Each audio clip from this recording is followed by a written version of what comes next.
Yo, what's going on, my boy? This here to bring a video yesterday. Welcome to my channel. I do all things algorithm likes. Today we do another reaction video. It's been once we've done a reaction video on channel. Well, actually, it's probably like it's been a while for me, but for y'all, it's probably been like a few days. I'm gonna react to a video called "Why Did Assassin's Creed Gets Bad" by So Sage J.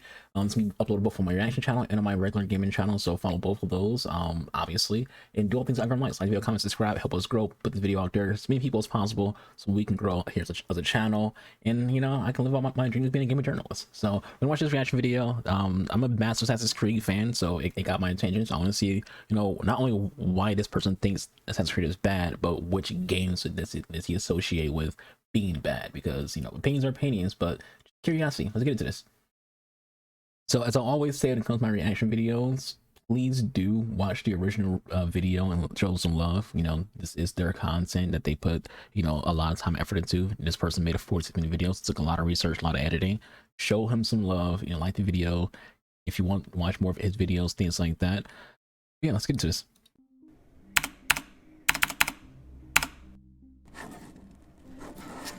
Assassin's Creed sucks now.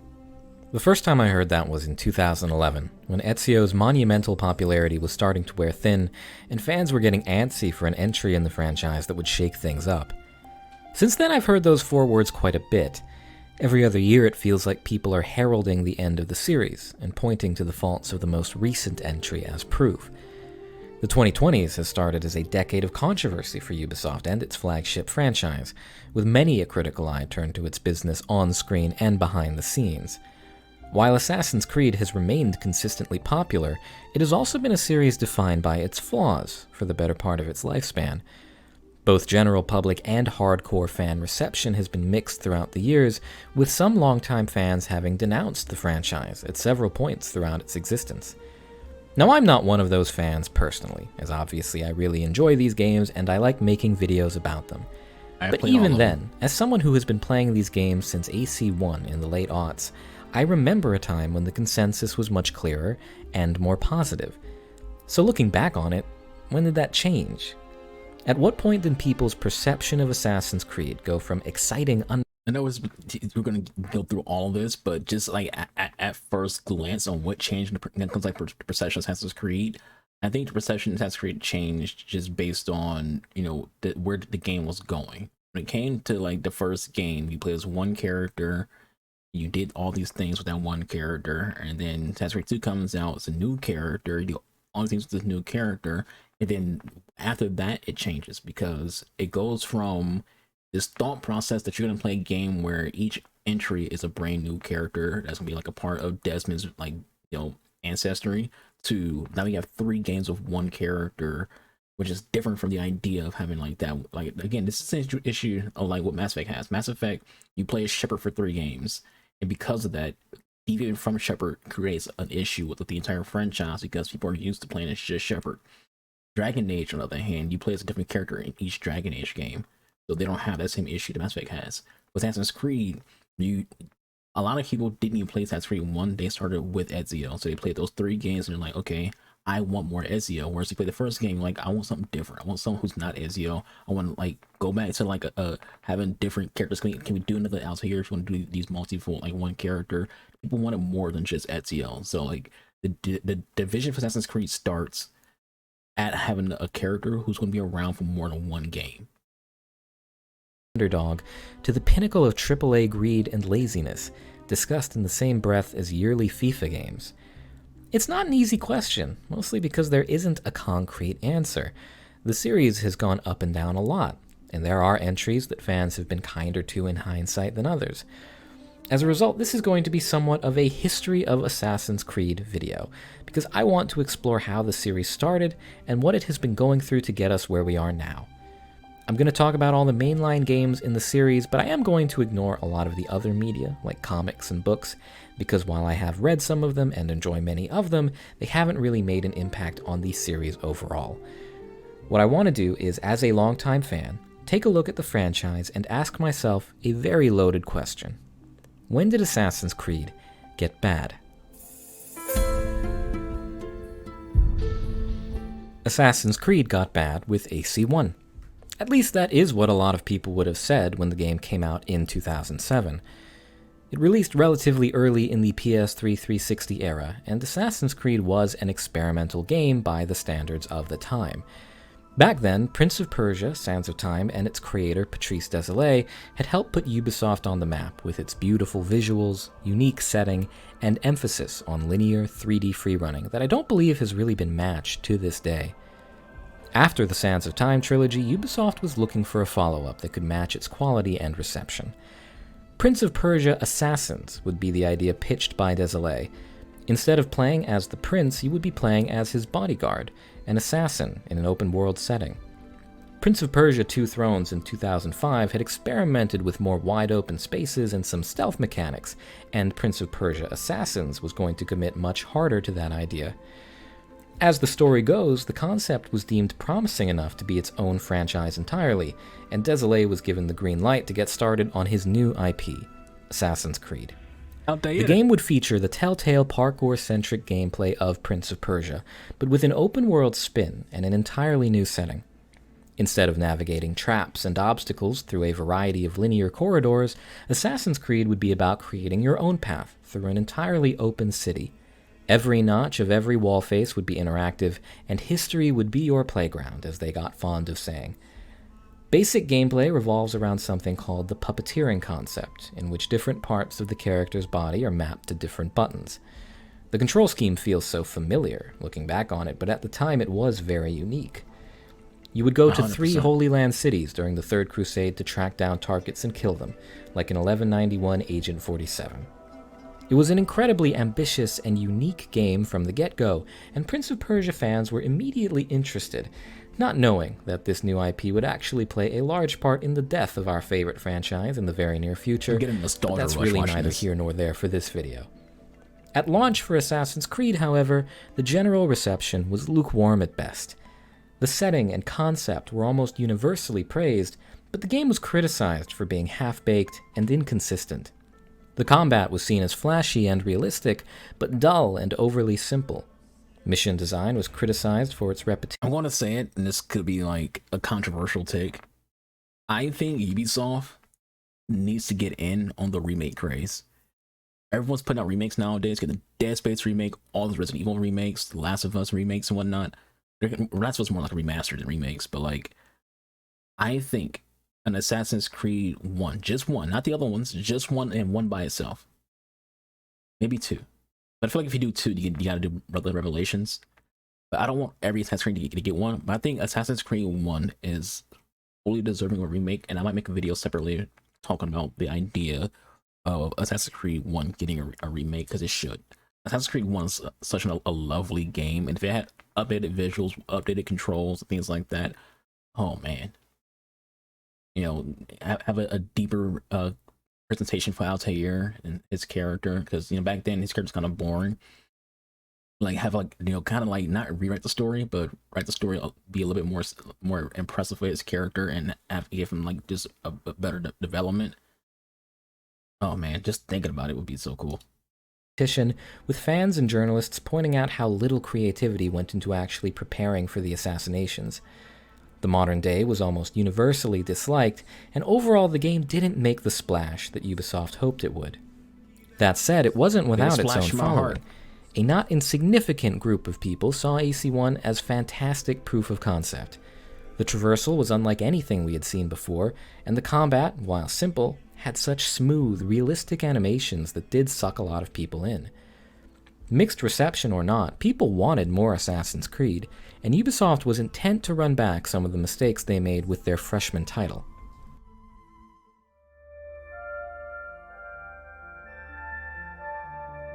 AC1 was all about the mechanics.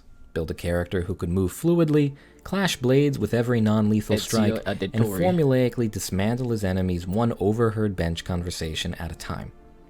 AC2 put a different priority front and center. Fun. How could the team take everything they spent so much time working on in AC1, but make it appeal to a wider audience? Firstly, the gameplay was sped up to improve the pace of the game. The new protagonist, Ezio, would climb much faster and kill much faster than Altair could. The player would have way more freedom in their style of play, with the ability to buy and pick up a variety of different weapons instead of being restricted to one primary kit.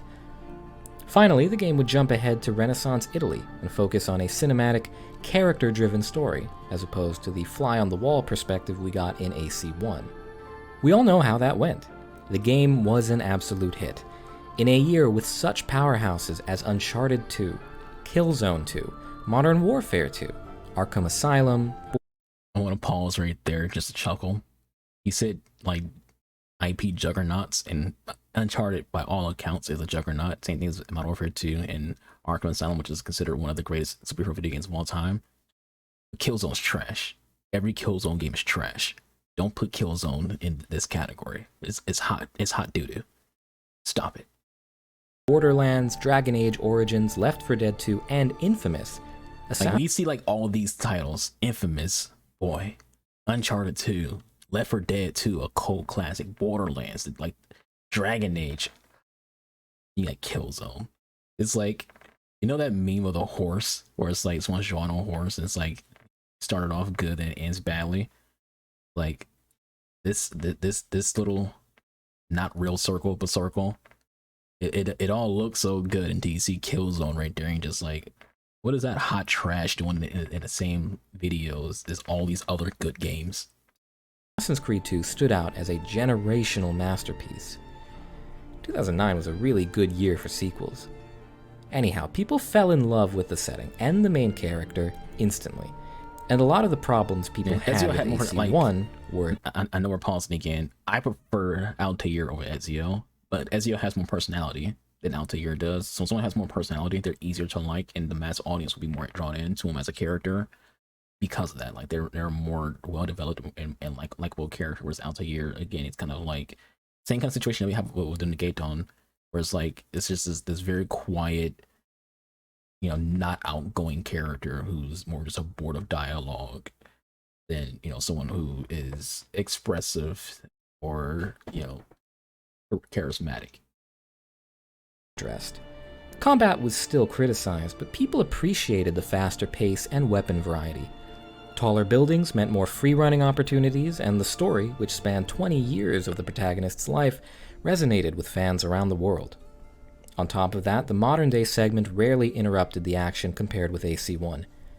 In some ways, Ubisoft sacrificed a little bit of its uniqueness to make a better game. Ezio is an assassin, sure, but his story is primarily a revenge tale, where he plays the part of the lone wolf, not really committing to the Brotherhood until the final act. You aren't so much finding... With him saying that, you can kind of say that makes Assassin's Creed 1 more the outlier than Ezio being the game where, you know, things change, because most Assassin's Creed games, if you look back at it, is that exact same story of revenge. You know, Ezio's story is revenge, but then the Gaetone story, Assassin's Creed 3 is a lot of that's revenge. You think about Assassin's Creed Origins with Bayek, and a lot of that is revenge and death of his son. Assassin's Creed Unity, you're mention your father dying. Like, a lot of Assassin's Creed games is just that, you know, there's a lot of revenge arcs in Valhalla. So, you know, this is the start of basically majority of the games having an identity of revenge. Clues and creating assassination opportunities as you are experiencing a linear story, with less emphasis on stealthy assassinations in general. So the game was built around being more action-heavy, and so while it wasn't as novel as AC1, it was much more popular and much more refined. Some people do have their issues with AC2, but by and large, it was one of Ubisoft's greatest successes. It helped make Ubisoft one of the premier publishers of the era, and it was the point at which higher-ups started realizing just how much money this concept had the potential to make them.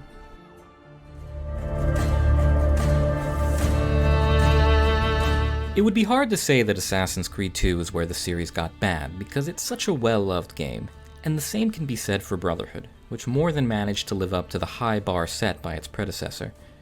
It took the product of AC2 and basically did the same thing again, refining it to near perfection with revamped graphics, streamlined combat, a single, much bigger city in the form of Rome, a whole new emphasis on side content, and a level of polish I really don't think we ever saw again in this series.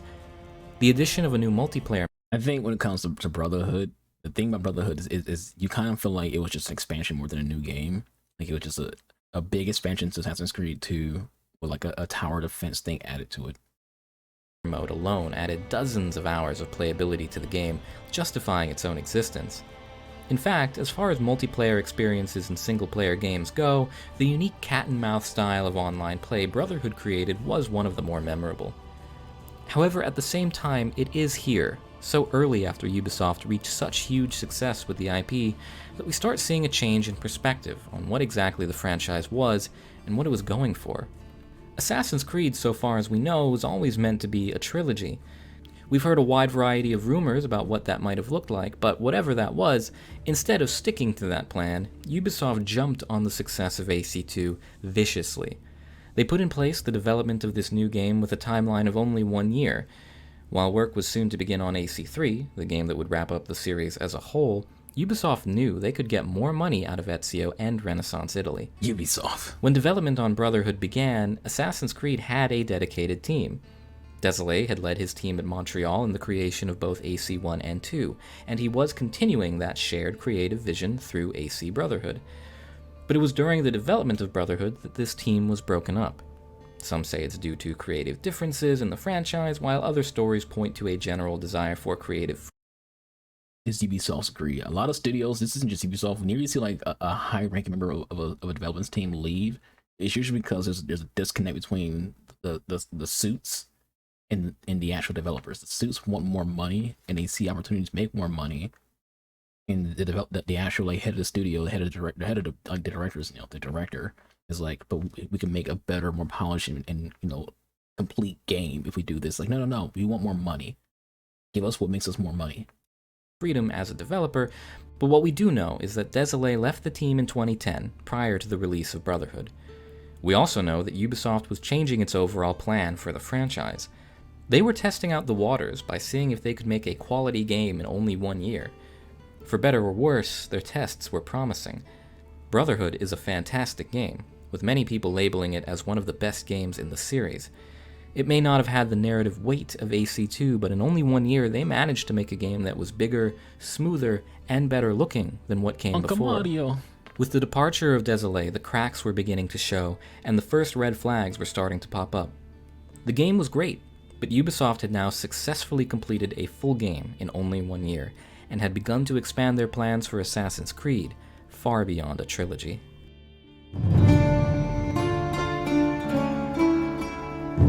Revelations. With the success of Brotherhood, Ubisoft wasted no time in getting a new game in development to yet again come out before AC3. The company was already working on a 3DS title called Lost Legacy, which would have seen Ezio traveling to Masyaf to uncover the secrets of Altair. Now, even though we were already in 2011 in our timeline, there are some entries in the franchise that I haven't brought up yet. Handheld games. We were only a few games into the series, but we already had a sizable repertoire of handhelds on the market. We got a story about Altair in 2008 called Altair's Chronicles, and both Ezio and Altair got a game in 2009 with Bloodlines and Discovery. The reason I haven't brought them up yet is that they just didn't make much of an impact on the franchise as a whole. The handheld AC games never really caught on to a wide audience, and in fact, all of the franchise's handheld titles came out between 2008 and 2012, with none in the last 10 years. Perhaps observing this, Ubisoft did not want to settle for portable Nintendo money, so they decided that Lost Legacy would shift gears to become its own fully fledged console game. They did it once, and they figured they could do it again. Only now things were not the same as they were before. Desolé was now gone, and the core team that worked on the first three was split up, with many of them working on AC3. They had even less time than they had on Brotherhood, and they were reworking an existing 3DS project into a mainline title. So, without that original team at Montreal to work on this new title, who did they bring in to carry that weight? Instead of having a core team working on this new title, Ubisoft pulled all the stops and made the game into a 6-studio venture, the largest team they had ever put on an Assassin's Creed title. With less time to work with, the company would make up for it with sheer manpower. The game's cinematic introduction became a meme shortly after its reveal, a seemingly endless slew of Ubisoft teams working on this one game. Now, credit must be given where it is due. The team succeeded in getting the game out on time, and for all intents and purposes, it exists as a perfectly suitable ending to the Ezio trilogy. It featured a new setting, new characters, and some minor gameplay additions to keep things interesting. Revelations was not reviewed as glowingly as the last two, but it was a success. Gosh, It was in moving hindsight, narrative. looking at Altair, that just looks ill. I'm not a big fan of bulky armor, and like an assassin definitely doesn't want to be bulky because you're an assassin. Stealth is your like it's king. You want to be sneaky, and armor with a lot of metals gonna make a lot of clinking noises, and just like you can also we would be sneaking that around. We went wearing like all this stuff. Like gosh, like, it's so ugly seeing how bulky he is. And people appreciated the closure for both Altair and Ezio. But it was here, in 2011, that we got our first real look at what Assassin's Creed was starting to become. A franchise on a yearly schedule with studios around the world working to build a passable product piecemeal style, to be stitched together at the end. Looking closer at Revelations, the cracks become much clearer than they were in Brotherhood. While Brotherhood vastly expanded the different types of content its world was filled with, Revelations actively scales back quite a bit. Here are the pieces of side content that I would classify as missions, beyond being a tutorial or collectible quest in Brotherhood. These were massively expanded from AC2, which didn't have a ton of side content. Then you look at the side missions in Revelations, which are just so sparse by comparison. The non-mission based content that does exist, like Templar Towers, multiplayer, and buying property, those were all copied verbatim from Brotherhood, with the primary new addition being Den Defense, which really wasn't that well received due to its dissonance with the rest of the experience. You can feel how hard the team struggled to make the game's plot an appropriate length. As part of Assassin's the game Creed has close to the same number of main missions as Brotherhood on paper, but 5 of the game's missions are just cutscenes, 3 of those being the entire final sequence of the game. 3 more missions are just this weird repeated quest where you use eagle vision to find a book and pick it up, and the 2 missions that were side content in AC2 and Brotherhood became main content here as a way to beef up the main story content. On top of this, Desmond essentially sleeps through the game because they wrote themselves into a corner with his character, giving him no room to do anything of note given that AC3 was already deep in development. Now, while these problems are crystal clear in hindsight, at the end of the day, the game is a scaled-down, more unique-looking version of Brotherhood, and people who were looking for more of what they already got weren't going to be disappointed. But like in hindsight, remember how early in the video I said Brotherhood seems like an expansion of Assassin's Creed 2? Revelation seems like an expansion of Brotherhood. So it's like a DLC of a DLC. That's what you basically think of as Revelation as. It was a DLC to a DLC essentially. Because in my opinion, that's what Brotherhood is. Brotherhood to me is just a full-blown expansion to Assassin's Creed. It doesn't feel like a brand new game to me. And this game is a game that doesn't feel like a brand new game to its predecessor. Like all Brotherhood and Revelation are part of the mainline games, but they don't feel like mainline games. They feel like just like side stories for Ezio more so than being a part of the main franchise of Assassin's Creed. As I said, reviews were more lukewarm than the prior 2 games, but they were by no means bad. As cobbled together as this development process was, the game was what it needed to be. Plus, fans knew this was an in-between game. Expectations were high for AC3, the true sequel to Assassin's Creed 2 that would finally push the series forward narratively and technologically.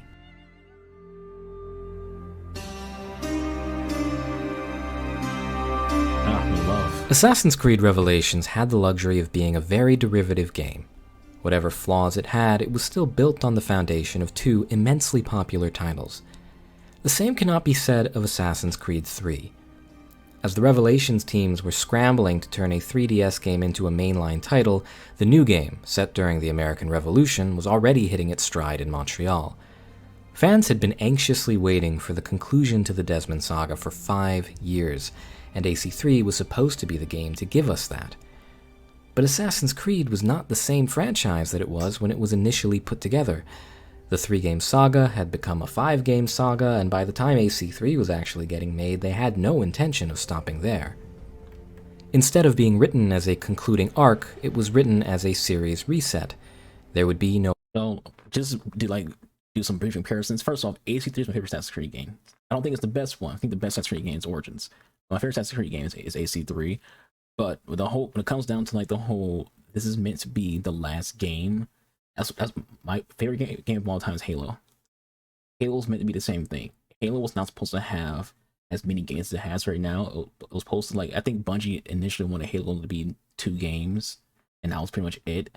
but then Microsoft kind of pushed them, and during that pushing, there's a whole documentary about like the Halo 2 development. Halo 2 development was like hell for Bungie.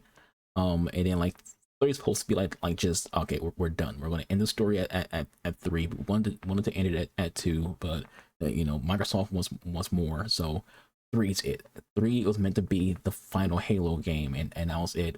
Bungie's gonna go make their other game, which is gonna be Destiny, which is why Halo 3 and Halo ODST you kind of see like some Destiny Easter eggs, because like that was the plan. The plan was we're done with Halo after Halo 3 and after Halo ODST, gonna make Destiny. And then Microsoft, you know, their suits like, hey, this is our flagship title. We need more. We need more because Gears of War, as good as it isn't selling consoles like Halo is. So we need Halo to maintain it itself being the console seller. So we need more Halo games. And Bungie like, okay, we'll do Reach, but after Reach, we're done. Assassin's Creed, again, remember in this video, he says it.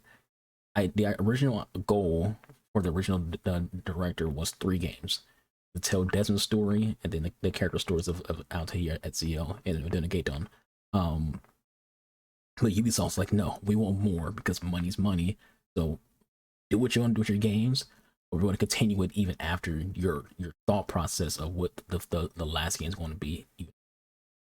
Apocalypse, the Assassin Templar conflict would not budge, and the Isu would hardly be fleshed out at all. Desmond's story would end, but the series would go on. And boy, did they end Desmond's story. Assassin's Creed 3, along with Mass Effect 3, made 2012 an infamous year for terrible video game endings. The finale of AC3 was seen as abrupt, anticlimactic, and disappointing. There would be no epic conclusion because the company already had years' worth of Assassin's Creed games planned after it. It was a disappointing follow-up not only to the games, but also to the really interesting graphic novels that had been released starring brainwashed Templar Daniel Cross and his assassin ancestor Nikolai Orlov. Desmond, Cross, and modern-day villain Warren Vidic were thrown away with little to no fanfare in one of the greatest fizzlings of a half-decade-long story I've ever seen. Ideas that had been built up, like the rebellion of Adam and Eve, the secrets of Subject 16, and Abstergo's upper-level operations had, at this point, been abandoned as casualties of this change in focus. It all been good stuff. On top of that, the game just wasn't particularly well-loved. It was a buggy mess, and the polish that Brotherhood worked so hard to instill in the series was long gone. While the themes of the game were praised for being more mature than what the series had historically tackled, the dialogue and pacing of the narrative were criticized for failing to do those themes justice.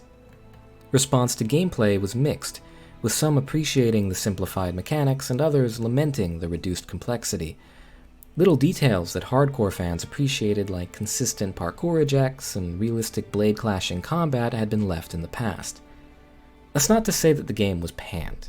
It does have its merits, and it retains its own following to this day. It was hugely ambitious compared to what came before, and the scenery was gorgeous, as is expected for an Assassin's Creed game. But after years of waiting... I have a video talking about Assassin's Creed 3 and how, like, even by itself, I think it's a great game. It's my favorite Assassin's Creed game.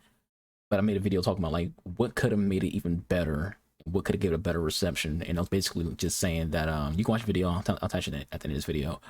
Basically was saying that if you use the Tyranny of King George DLC, if the game played out, like the main game played out within the game tone in that way, people would have loved it more. Like, not like use the story of King George, but like if you were just take out how the game tone is in the main game and insert Tyranny King George version of him, people would have loved the character more, because it would have seemed more of that Native American assassin versus, you know, a Native American assassin who's wearing the traditional garb. It would seem more cultural for a Native American assassin if you use him from the DLC for the main game, and also again just having like those powers. In the main game, he doesn't have like these special unique little powers that he has in the DLC. If you have those powers, and it's like, again, people only play DLC if they're a big fan of a game. A lot of people play Assassin's Creed 3 probably didn't play the DLC if they didn't, especially if they didn't like it. If they didn't like the game, they're not gonna go buy the DLC. So they missed out on how his character is in the DLC, and missed out on that seeing of this is what he could have been if Ubisoft was actually intelligent. AC3 left a bad taste in a lot of people's mouths. This was supposed to be the game that put the last 2 entries to shame, and instead it was largely seen as a low point for the whole series. Assassin's Creed 3 Liberation came out at the same time as AC3 for PlayStation Vita, and while it was a technical marvel and a big release for the platform, it was still just a handheld title at the end of the day. It came out to middling reviews as well, with many fans not picking it up at all due to the limited popularity of the Vita, and Liberation ended up being Ubisoft's final earnest crack at making a handheld tie-in game to this day. The fans waited patiently, and their faith was not rewarded. Even more concerning was the fact that Ubisoft was not done. After launch, fans were informed that He didn't mention it, but you can play Liberation on console. They did end up porting the Vita game to console. You can play Assassin's Creed Liberation on Xbox One, Xbox Series X. You can play it on PS4. I don't know if you play it on PS5 or not, but I know you can play it on PS4. they could expect the next installment just 1 year later. We have reached what should have been a breaking point. A disappointing entry that was supposed to usher in a new era of Assassin's Creed failed to hit the mark, and now it was getting a direct follow-up within a single year? In addition to that, the lead-up to the release of this new game was hampered by behind-the-scenes drama once again. As I stated earlier, Desolé left in 2010 to go to THQ Montreal and work on some new passion projects, but as fate would have it, Ubisoft ended up acquiring THQ Montreal, leaving him in pretty much the same place he was before. Now, in 2013, Desolé was fired from Ubisoft for good. The company claimed that they could not come to an agreement with him, while Desolé himself claimed that he was baselessly fired and escorted out of the building by security. By this point, You know what it sounds like? It sounds like a power struggle. It sounds like Ubisoft didn't want the guy who's the brains behind Assassin's Creed to be there. Like, imagine if like EA, because the brains behind Mass Effect is Casey Hudson. Imagine if EA was like, after like Mass Effect 2 was like, hey Casey, get the fuck out. It's like you're telling, like, that's what it seems like. It's like you're telling the brains to just to leave, and then they reacquired it, not him, but they acquired THQ Montreal, and he'd have to be working there. And it's like, yo, we don't want this guy who could be a thorn in the side of this franchise that is his baby. We don't want him around because he could, maybe want to change things up or things like that. Who knows? But you can see Ubisoft just want to be shitty in that situation. Ubisoft had distanced itself pretty far from the people who put Assassin's Creed on the map, and hopes for any new games were not running especially high. Miraculously, Assassin's Creed 4 was fantastic. There was no pressure of ending a long-running storyline. For the first time in a while, Assassin's Creed was free to branch out and be creative. What stood out first was the polish. The game was not without its unintended portals to the underworld, but this was a much more stable experience than Assassin's Creed 3. Instead of starting from scratch like the last game, the team had a skeleton that they could build off to create something completely new. The graphics were so much cleaner, the colors so much more vibrant, and the gameplay much more responsive. Side missions were more varied and abundant, and the game overall was much more cinematic. It had many of the same gameplay issues that AC3 did, but it massively improved the stealth with new tools and a better detection system. Its biggest move, however, was shifting the gameplay to feature a new focus on naval traversal and combat. Taking place decades before AC3, AC4 sees the player take the role of Edward, a pirate and grandfather of Radun Hagaidu. This was a bold move that is somewhat controversial to this day. Some hardcore fans see the game as too big of a jump from tradition, and an invitation to dulling the core mechanics that were established in AC1. However, the vast majority of fans and critics lauded AC4. It was unique while retaining the primary gameplay elements of previous games, and it addressed Just my 2 cents in, I thought AC4 was just a meh game. a lot of the sloppiness of AC3. It was still built on shaky foundation, but it managed to debatably be the best pirate game of all time, and a strong entry in the franchise. Ubisoft was starting to find a flow in having its different studios handle different projects simultaneously, while giving them time to maintain a fast release schedule. Perhaps Ubisoft really could pull off yearly releases, if the quality had the capacity to be as high as Black Flag. Assassin's Creed was unabashedly good again, and fans who could stomach the naval combat were rewarded with a year of enjoying an entry that was getting some pretty good press. And oh how short that felt. Unity. Ubisoft wanted to know how much they could get away with in 2014. The new generation of consoles was upon us, and the company had to decide how they wanted to handle the transition. they came up with a lucrative idea. Release 2 completely new games on the same day, one for the last generation and one for the new one. For PS3 and Xbox 360, we got Assassin's Creed Rogue, a game set between 3 and 4 that would branch the two stories. For PS4 and Xbox One, we got Assassin's Creed Unity, a next-gen experience set in revolutionary Paris that promised to take the franchise to the next level. Rogue ended up being the forgotten child, with a smaller budget and minimal marketing attention. It was like Revelations in many ways, a rehash of other games that had come before. However, unlike Revelations, Rogue did feature an original character, and it actually expanded its content quite a bit, adding things that 3 and 4 didn't have. Playing as a Templar was a fun gimmick, and while it was derivative, it did review well enough as a game. At the end of the day, people just weren't paying attention to it. And why would they, when Unity looked as good as it did? A one-to-one recreation of Paris, smooth and unrivaled parkour animations, and amazing mocap work. It really felt like this game was going to make a splash. And splash it did. Splash and sputter under immense technical failures. The game's launch is among the most famous botch jobs in gaming, keeping company with Cyberpunk 2077 and No. The irony when it comes to Unity is it's actually a good game, but much like Cyberpunk, if no one can play your game without bugs, they don't care if your game's good or not. Unity has Arnold's an interesting character. I think the world looks amazing. At least is her dynamic is okay. It's a good game. It's really like if you never play Unity, go play Unity. It's actually a pretty freaking good game. But its issue again, when it launched, there was so many bugs at launch. Right now, you might see like a bug here or there, just very rarely. That's all games. All games you're gonna see a bug here and there. But Unity was just so buggy and so unfinished and so not ready to be put out.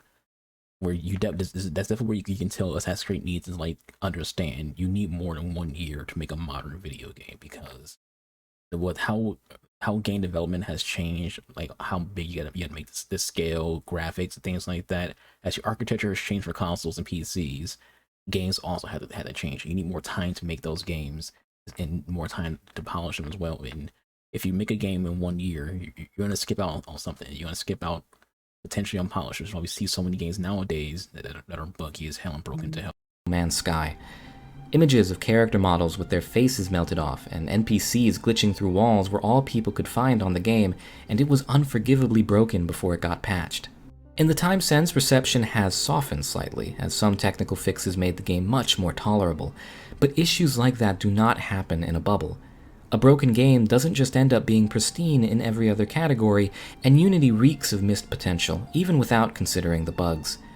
The game was full of companion app content that nobody asked for, and while thousands of NPCs could be rendered on... When it comes to that, by the way, the companion app stuff, around the time when this game came out, that's when everyone wanted the companion-related content stuff, like Battlefield. You had like the Commander thing where you don't even play like the actual game. You basically just you use your phone to like or tablet to control a drone. You can tell people where to attack. You can drop like supply stuff. You can use a cruise missile. It's like there's like a bunch of companion stuff coming off video games at that time period where they just thought that trying to combine mobile with console games became like a thing at that point. Like nowadays you have PC, free MMOs that are like also MMOs on mobile. But back then they tried to like have some kind of combination between your phone and what you do in video games. It was a bad idea and nobody wanted it.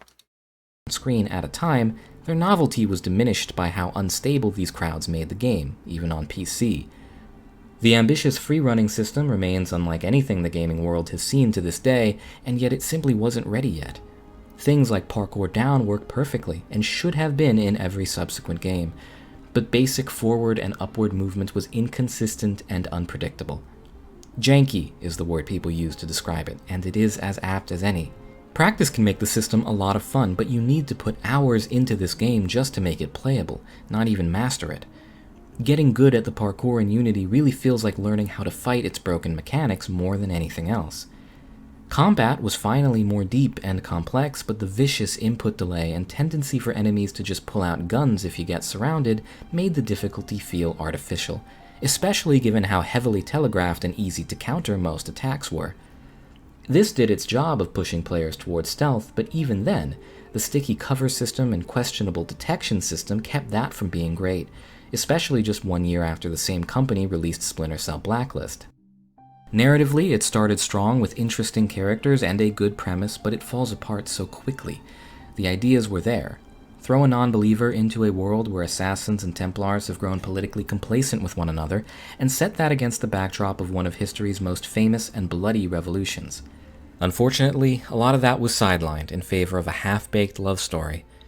Almost every good thing in Unity comes with a caveat, and no amount of patches could have saved how horrendously rushed this game was. What hurt so much was that, on paper, the game was everything Assassin's Creed fans had wanted from the series. After AC1, the games had stealth, sure, but they had shifted their focus to being open-world action-adventure games above all else. Unity was supposed to be the one to bring us back to that, and that commitment to the franchise's original promise is what has led to its recent resurgence in popularity. But no matter how immaculate the city of Paris is, or how inspired the parkour changes are once you can work around the brokenness of them, the game remains one of Ubisoft's greatest embarrassments. Had they allowed their team the time and resources to cultivate some of the amazing creative ideas they had while developing the game, maybe the franchise would be in a very different place today. Moral of the story, give your developers time. Like at the end of the day, the moral of the story when it comes to Assassin's Creed Unity, give your developers time. If you give your developers time, they can come out with very good games. If you don't give them time, they have a good game that's marred with issues. Again, Cyberpunk's an overall good game, but it has so many issues at launch where no one wants to put up with it at all. Give your games time, developers. You will reap the benefits. But instead, Ubisoft wanted its double-dipping money fast, and as it stands, this was the point where casual audiences really began to discount Assassin's Creed as just another addition to the soulless yearly release club. 2 duds in 1 year was a big disappointment.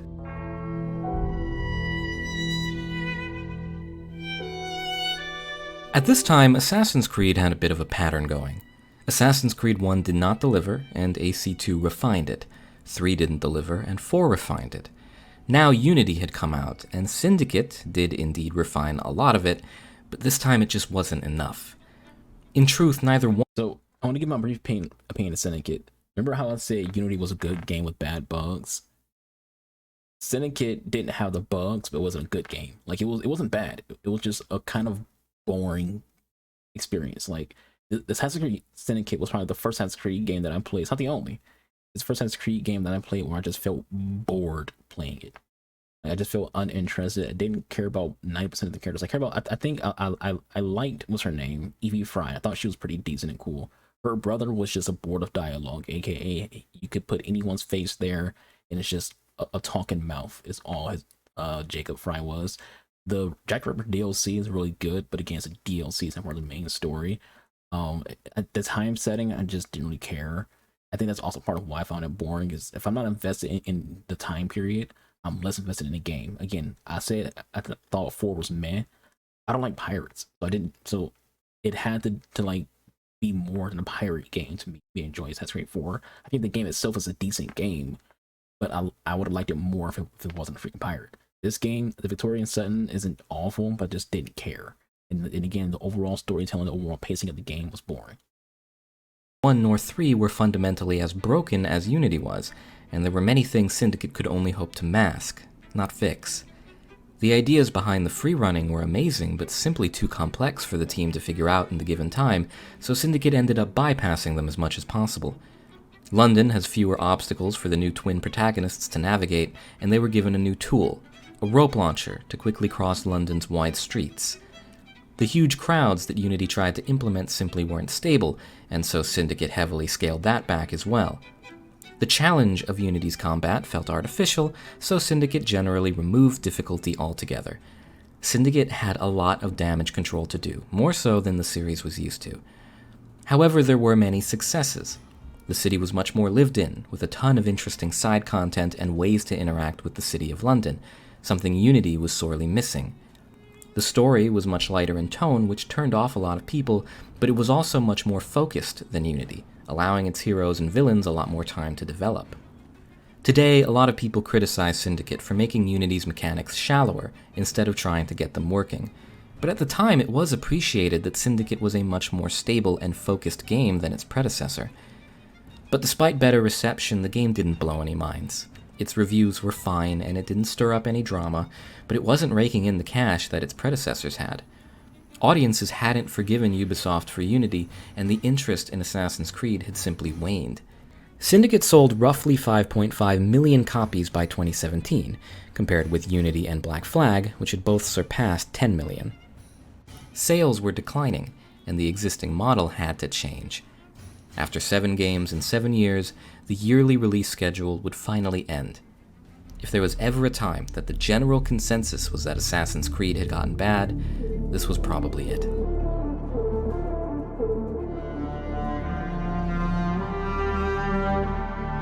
Rebirth. For the first time that decade, Assassin's Creed took a year off.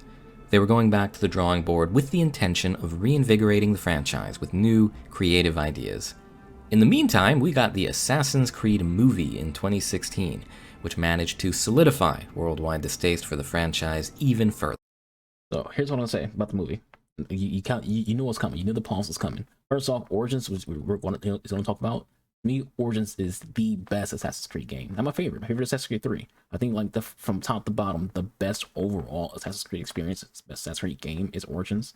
Something out there. The movie, I think Aguilar could be an interesting character, but the movie was terrible. It was a bad movie. In 2015 and 16, we got the Assassin's Creed Chronicles games, a trilogy of side-scrolling games that got mediocre reviews. In other words, the saturation of Assassin's Creed remained high, but opinions were not rising. Then, at E3 2017, Assassin's Creed Origins was announced.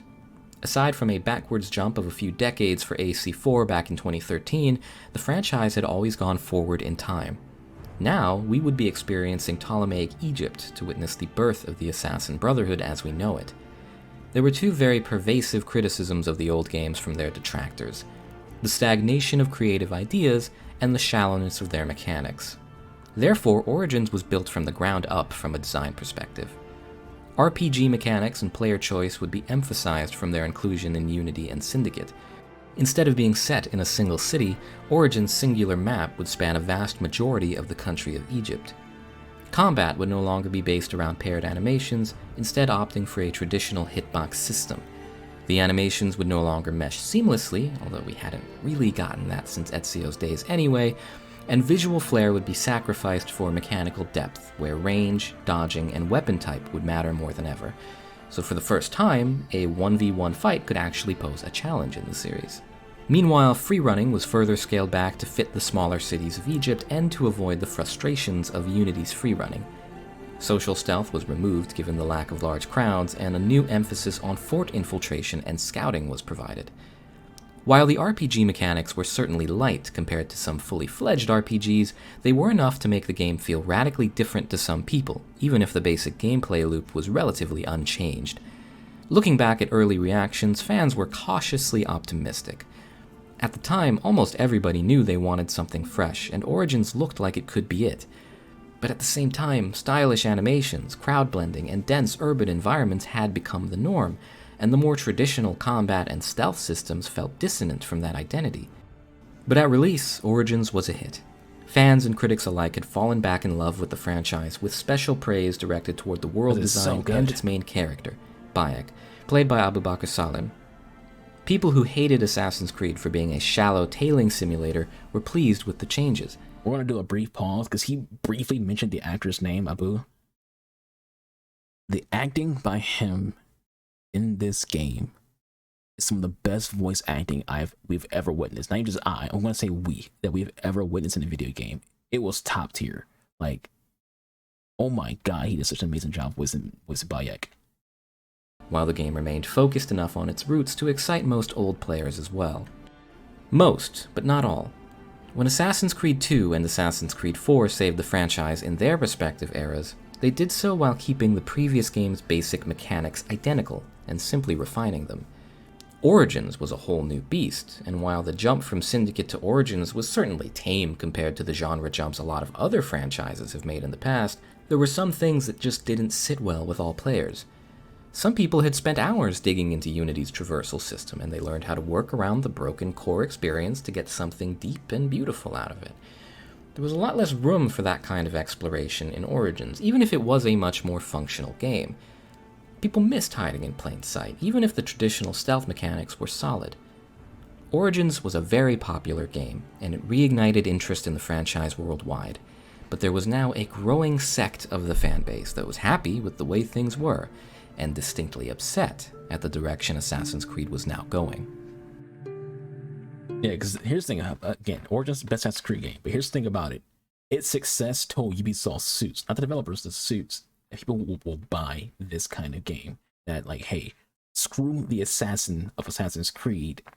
We want RPG elements, no stealth, guns blazing, action-packed Assassin's Creed games now, not stealth heavy, story heavy, things like the original games. That's just told people, and you see that when it comes to Odyssey and Valhalla, where it becomes more and more bloated and less Assassin's Creed. Where, like, even in freaking in Odyssey, which I think is a good game by the way, your character isn't an assassin. Cassandra and Alexios aren't assassins. Like, they have like a line within it, but they themselves aren't assassins in the game. And even when it comes to Valhalla, your character isn't an assassin. There's assassins around you, like Basim and the other guy, I forgot his name. Hytham is his name. Not Hatham, Hytham. There are two assassins who your character is friends with, but you yourself is Eivor. You're not an assassin. It's like when I say took Assassin's Creed out of Assassin's Creed, you literally don't play the assassins in either game. Technically, even when it comes to Bayek isn't technically an assassin until the DLC Hidden Ones. The Hidden Ones DLC is when the Assassins organization actually starts as the Hidden Ones. So the majority, for the base game, even as Bayek, you're not an assassin.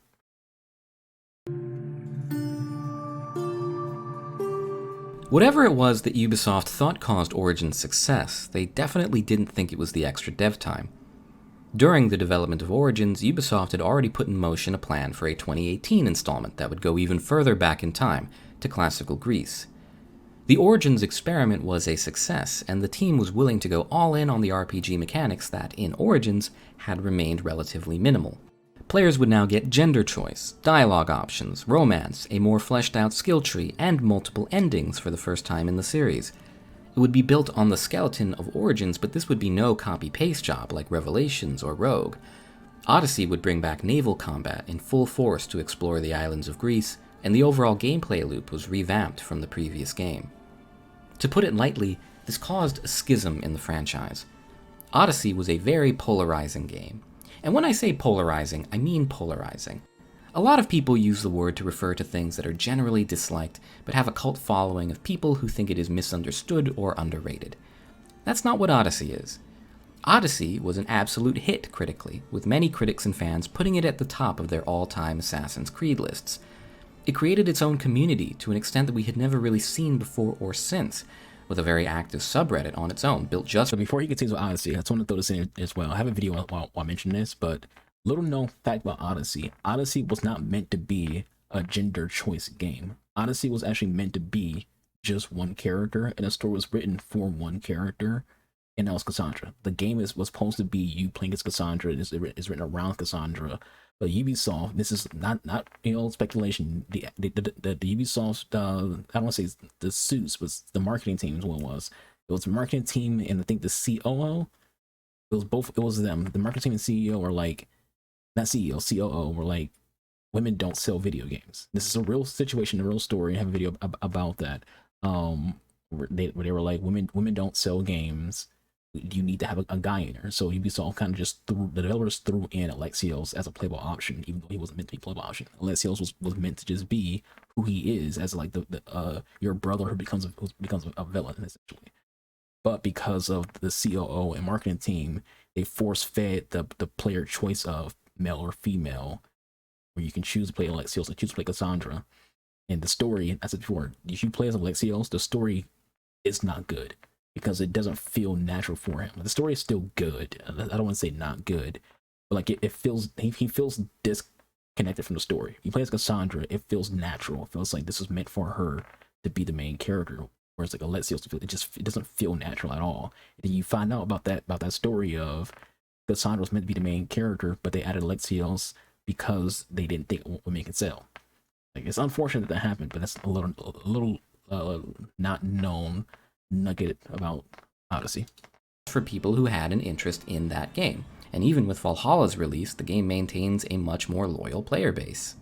At the other end of the spectrum, many fans also put it at the bottom of their all-time lists.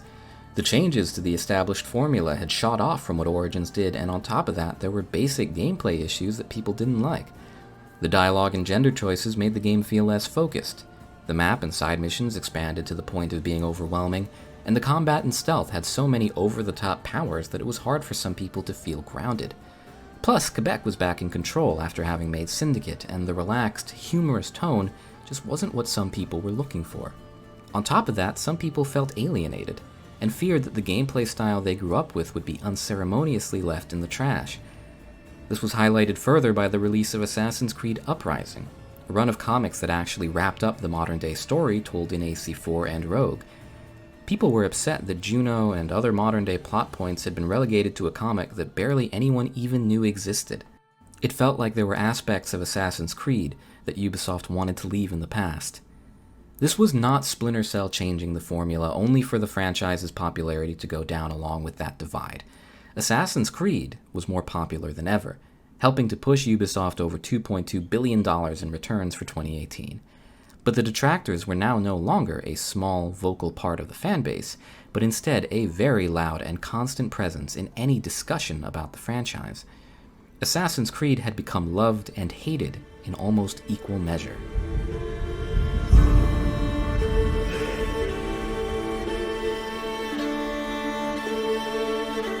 Valhalla came out in 2020, once again in the hands of Montreal. I've made my own opinions clear in my review of Valhalla on the channel, but honestly, regardless of your opinions... Alright, I've said it for each game, my opinion of the game briefly. I think Valhalla's trash. First of all, I don't like Vikings, so there's already that, but that doesn't mean that's not why I don't dislike the game, because I play a lot of games that have Vikings in it, and I enjoy them. For example, Skyrim.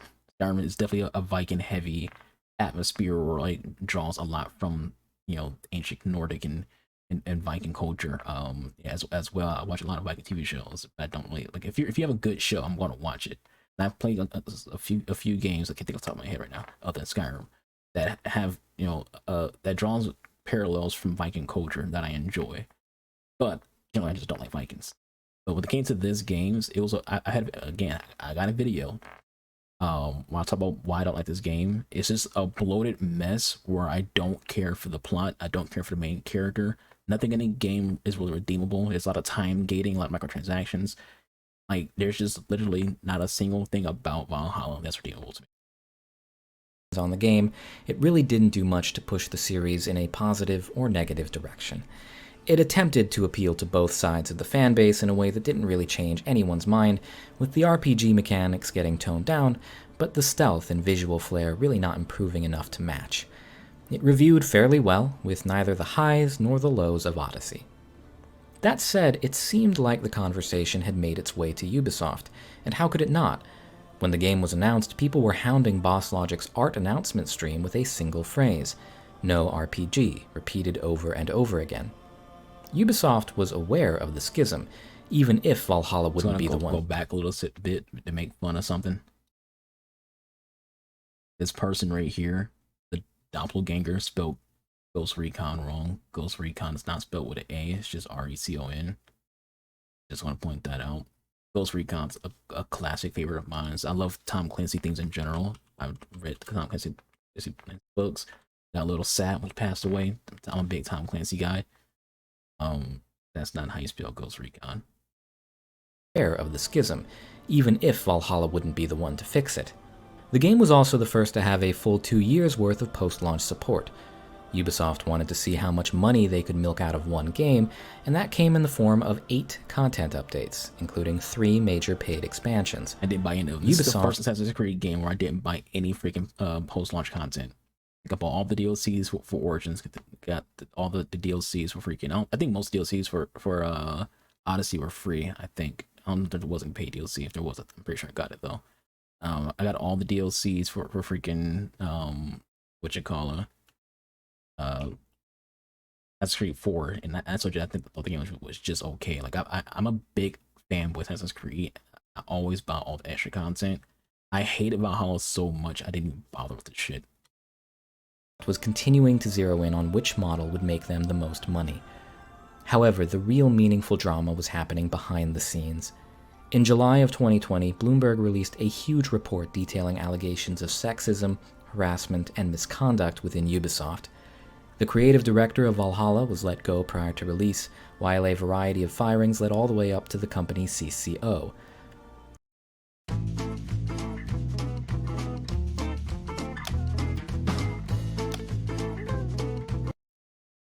Ubisoft, like many other companies in the gaming world, was painted as toxic and sometimes a dangerous place to work.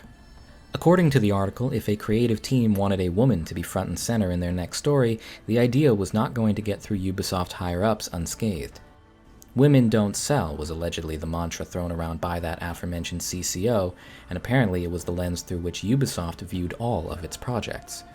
From a marketing perspective, this was already kind of obvious, given that in the 3 mainline games where you can play as a woman, the only time a woman has actually been on the front cover of the game was Evie, just kind of standing in the background while Jacob takes center stage. The male characters get the cinematic trailers and a vast majority of the promotional materials, even when they aren't canon to the game's story. Now, representing women in video... That word, by the way, canon to the story. Ubisoft considers Cassandra to be the canon main character of Odyssey. They view Eivor to be the female canon for Eivor. I've heard other people say that it is the male version of Eivor. I think the story flows better for the male version of Eivor, but Ubisoft developers themselves have said that female Eivor, the canonical main character for Valhalla. Video games is one thing. Widespread allegations of harassment and employees feeling like they couldn't trust HR or the company as a whole is a whole nother thing. This obviously wasn't a story about 2020, but rather a reflection on an ongoing culture at Ubisoft that simply hadn't been looked into before. The exposure of this culture was just one of many struggles Ubisoft was having to start the decade. Cut ahead to 2023 and the company is struggling more than it has in a long time. A myriad of cancelled games and poor performances led to a 38% dip in share price in 2022, leaving the company's financial future uncertain. And in this time of uncertainty, they have put their faith in an old and very reliable IP to try and get them back on track. We have a whopping 5 confirmed games in development right now as of March 2023, which is unprecedented for Assassin's Creed, and if I'm being honest, I've never really heard of anything like that happening in any franchise. Assassin's Creed Mirage is set to take players to Baghdad at the end of the year, with codename Red and codename Hexe to feature feudal Japan and the European witch trials respectively. Here's the reason why I can't wait. I keep saying I made a video. You're gonna play as Basim in Mirage. Ancient Middle East is so beautiful, especially and I just love playing games where we get to like be in the ancient Middle East. That's just in the following years. The mobile game set in China called codename Jade has already had some gameplay leaked, and we know that a multiplayer title codenamed Invictus is on the horizon too. This is a bafflingly full docket on its own, but in a recent Insider Gaming article, it was reported that even more titles may be in development. It is expected that Project Nexus, a VR title, will be released this year, and already has a sequel planned. 2 further multiplayer games going by Project Raid and Project Echoes may be in the pipeline, and Project Nebula is a rumored single-player title. Take all that with a grain of salt, but even ignoring the Insider Gaming article, that is an absolutely ridiculous amount of resources to be pouring into one series. These titles might be really cool, and I am 100% going to play them as they come out. But Assassin's Creed... As much as I bitch and moan, I'm still going to play every single one. As much as I hate Valhalla, I'm still going to play the next freaking every game they come out with, because I always buy... I'm a slave to Assassin's Creed. I love the franchise. I'm going to buy every single one that comes out. Like people like Call of Duty, people who like buy all Call of Duty games. That's same with freaking Halo and Assassin's Creed. Put one out, going to buy it. And Nebula, you can just take a guess what that name is going to be, like a futuristic Assassin's Creed game that's set in space. It has a history of trying to do too much, whether that be cramming 2 whole games into the middle of an existing trilogy, or trying to pump out 2 games on the same day to take advantage of a console shift. Despite this 3-year hiatus we find ourselves in, it doesn't feel like Ubisoft thinks reining it in would be in their best interest, making me question if Ubisoft has learned anything at all from the past decade of Assassin's Creed. Oh, they definitely had. Ubisoft is a tone-deaf company. They ain't learned shit.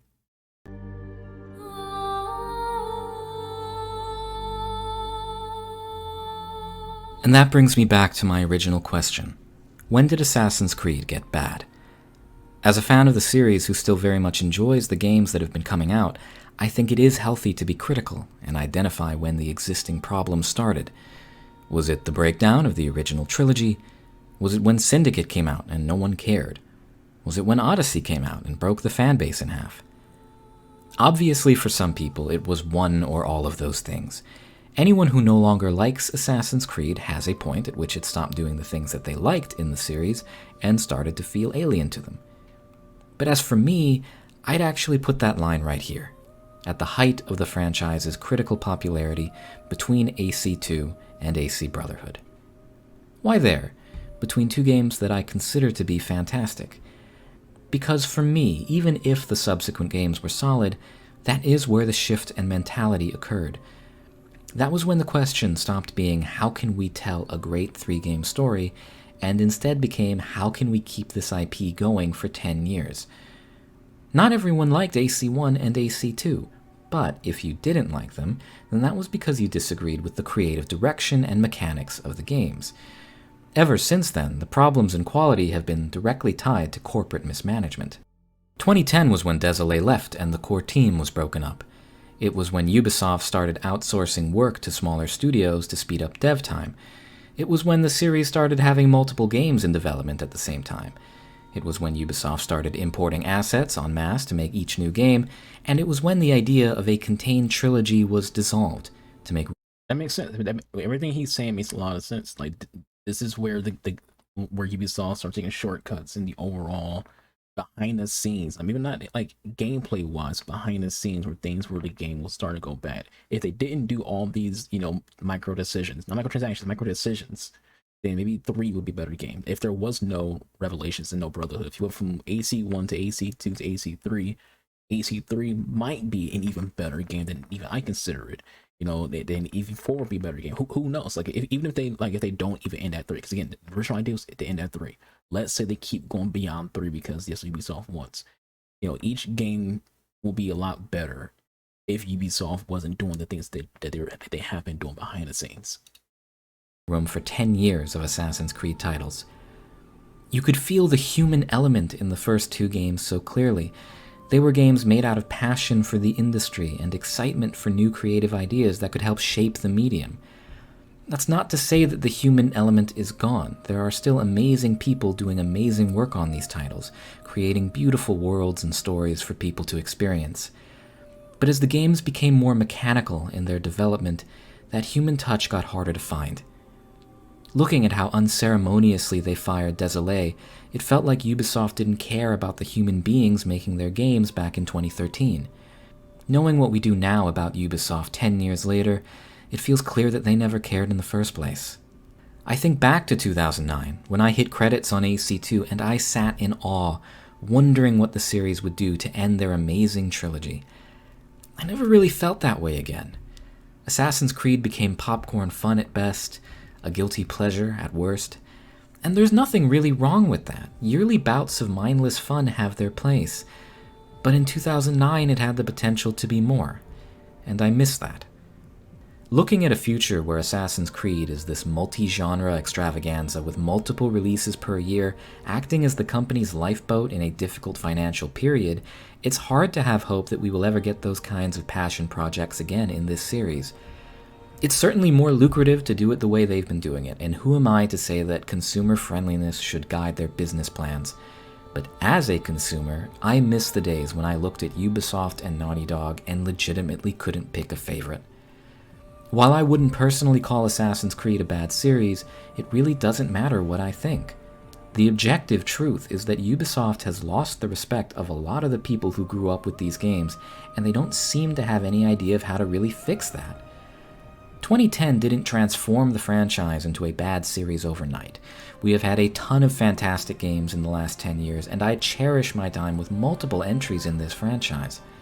But 2010 is when Ubisoft stopped treating it like a great series. They stopped putting manpower and resources into individual experiences and an overarching plot, instead opting to distribute their resources in a way that maximized product output, regardless of what the quality of that output was. I am sure these games will continue to be a massive success, but from a consumer's perspective, Assassin's Creed will only have the chance to become truly great again if the creativity, ambition, and passion of Ubisoft's team members is something that the company cultivates instead of something that slips through the corporate cracks. Maybe someday we will get back to a place where an experienced team of developers and artists is showing us their plan for one great game instead of some guy in a suit showing us a roadmap for 10. Thank you for watching. I am sorry for another cynical video, but I wanted to talk more broadly. What a great video. Like, just overall, a phenomenal, well-told, well-scripted video. We're gonna do a clap. It's not gonna be a loud clap, so y'all don't have to like hear it. But like, dude, what a great! This is one of the best videos I've seen on YouTube in a few months. To be honest with you, there's been like a lot of just, I don't want to say filler videos, but just a lot of like nonsense on YouTube. This is an amazing video. Great work by freaking the creator, Jay. Don't say it's Jay. Definitely give him a like. He has 5,000. Should get more than that. 800. 1,881 thousand views. All those people, well, not all, it's not realistic, but a lot of people should like to. This is an amazing video. Like, again, I'm a fanboy of Assassin's Creed, so I am going to feel more attached to what he's saying than a lot of people would. But this is an amazing video. So definitely show some love. There's going to be, I always have every video that I react to in the description box below. So go ahead and click it, you know, show him some love, give him a like and stuff like that. That is it for me. You know, do all things algorithm likes. My Twitch is in the description box below as well if you want to play video games live. Honestly, we might do an Assassin's Creed stream at some point pretty soon, because I every time I see Assassin's Creed, I want to play Assassin's Creed. So we might be playing like some Assassin's Creed Brotherhood very soon, and Revelations, maybe 3. So follow me on Twitch if you want to see some Assassin's Creed gameplay. But yeah, I've been your boy Nubis. I'll catch you guys in the next one. Y'all stay safe because one another. Have a good day, have a good night, have a good weekend if this video comes up on a weekend. Thanks for watching. I'm out of here. Deuces.